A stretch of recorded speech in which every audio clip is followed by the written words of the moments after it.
શીપિયા મારી મારીને ઉડાડી નદીના કિનારે નાખી દીધી ભાઈ.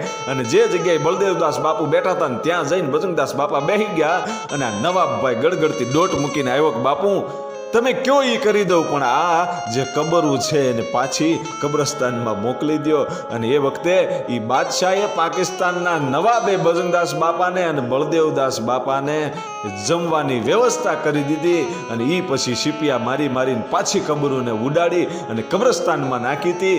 એ બજરંગદાસ બાવલીઓ ભ્રમણ કરી અને જ્યારે આવે છે એટલે પહેલા વહેલા જ્યારે આરતીદાસ બાપુ વલ્લભીપુરમાં આવ્યા હતા અને આજ બજરંગદાસ બાપુ છે વલ્લભીપુરમાં આવી અને જે આયરનો સોરો છે એ હનુમાનજી મહારાજના દર્શન કર્યા અને બુધેશ્વર મહાદેવ છે ત્યાં જઈ અને તપસ્યા કરી અને ત્યાંથી નીકળી અને પછી ભાવનગરમાં બાપુ રોકાણા છે.